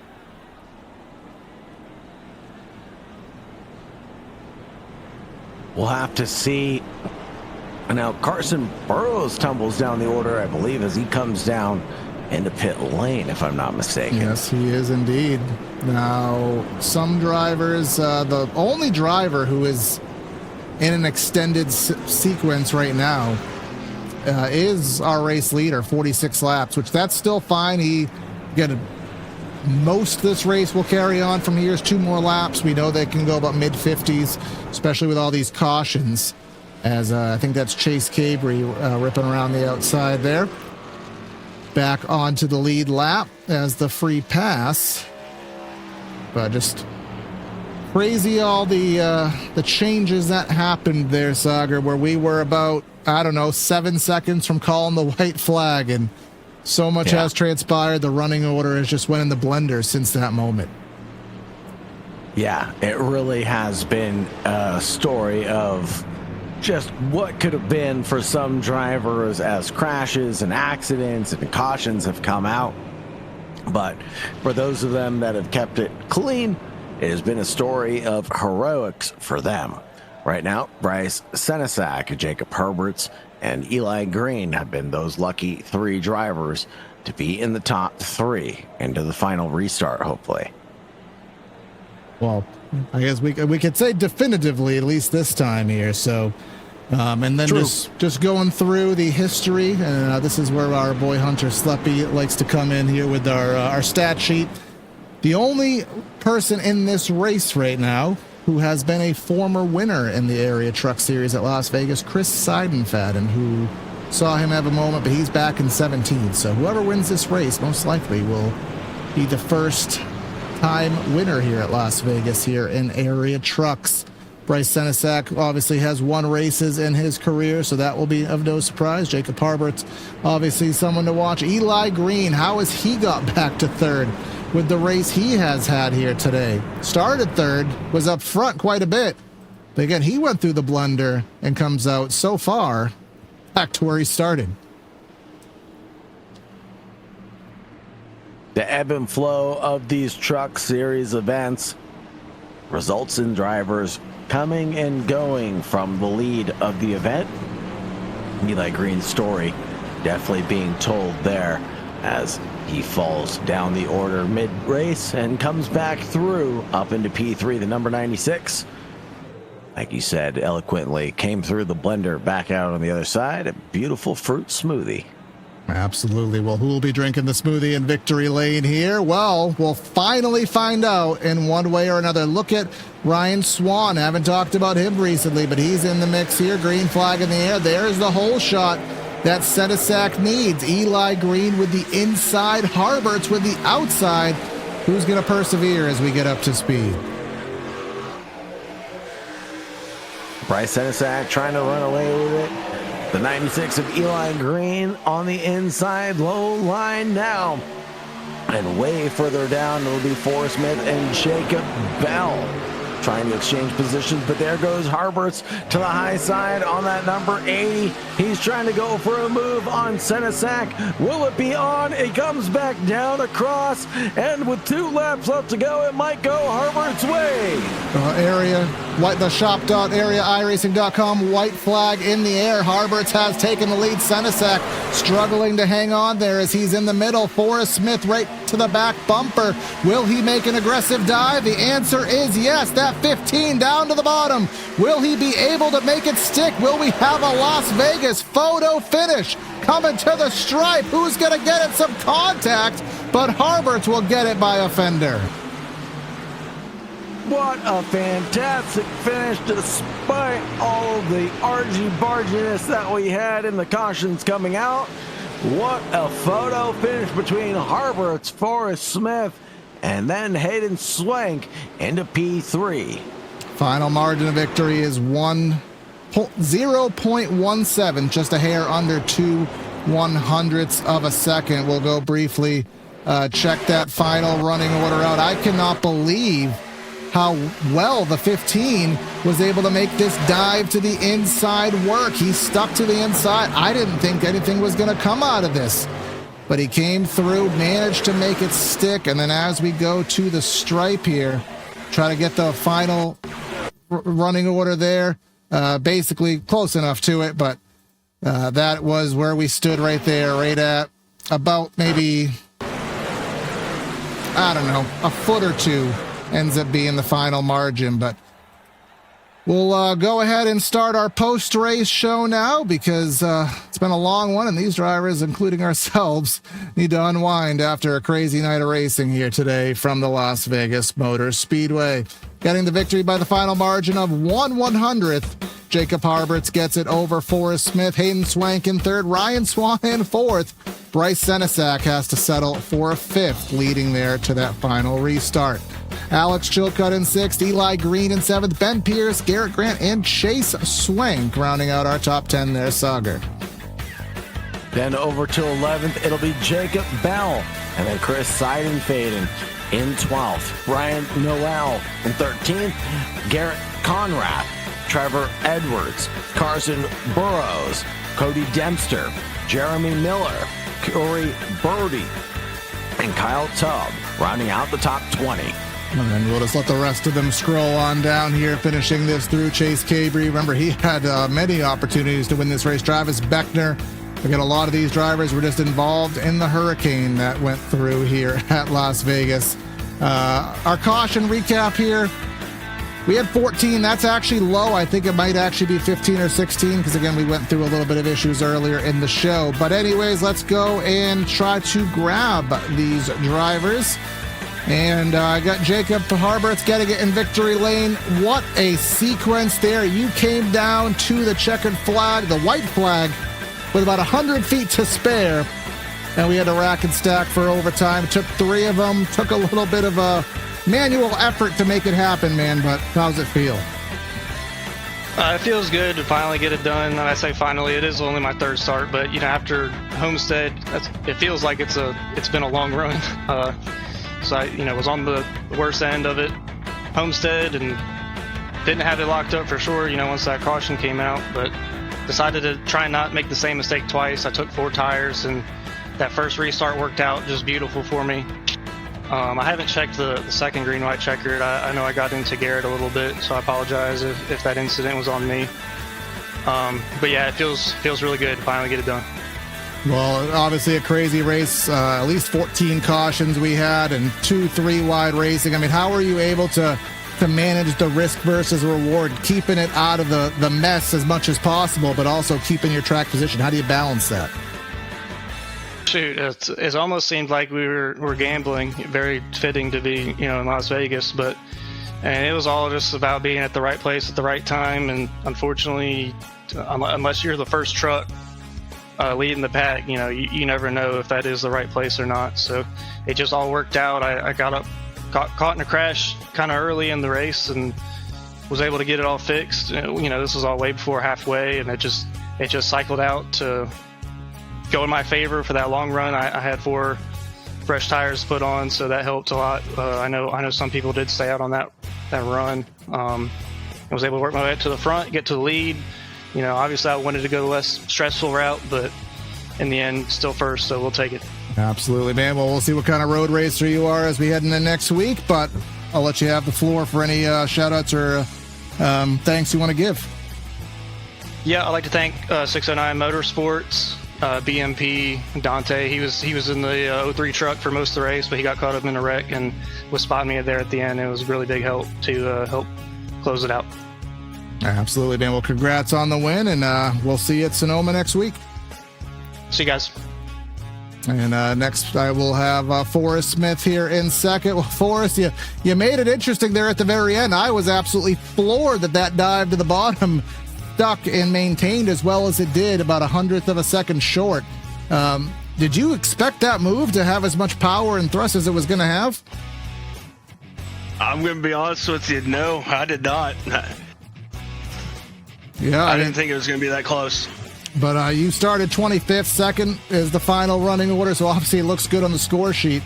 It was chaotic. I know 4 3-wide racing, all the different tire strategies. I mean, how did you keep your brain situated to try to make sure you were going to end up on the right side of it tonight? Well, I avoided all the wrecks, and then that last long green run we had, I didn't pit to start, and so I was saving fuel, and I had ended up back outside the top 20, and I got lucky with that caution with about 2 to go, or I was going to get lapped or run out of gas, and then it's just luck from there. Absolutely. Well, we'll see what happens next week as we head to Sonoma Raceway, but we'll give you the floor for any thanks or shout-outs you want to give, man. All right. I'd like to thank VAAC Esports for letting me team up with them this season in the Area Truck Series. I'd like to thank Powerhouse Racing, Ben Pierce, PHR Events, Gradient Concepts, M2 Media, and Natural State Diecast for being on the hood and on the truck. And I'd like to thank y'all for broadcasting this league. Without y'all, this wouldn't happen. Absolutely, man. Appreciate that. And again, we'll catch you next week at Sonoma. Yes, sir. Thank you.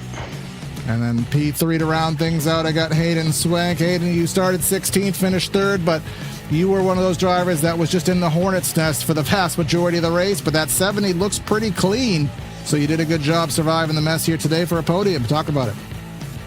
Yeah. I think a lot of that credit goes to me being the Hornet at parts tonight, and also just having a lot of time to fix the car. It was not a straightforward race by any means. Got caught up in stuff early on that honestly, I apologize for. But it was just a battle all night, and by the end of the long run, I felt like our speed was really showing, and got put in some great positions there at the end to grab a podium. Absolutely, you did. I mean, just kind of talk about, I mean, the fall off here, it seemed like it wasn't that big at first, and then all of a sudden we checked the graph and you guys were down almost a second and a half. I mean, how did the tires actually fare here today? I know the strategies were all over the place with 2, 4, and staying out. Yeah, it was, like you said, it was kind of deceptive, the tire wear.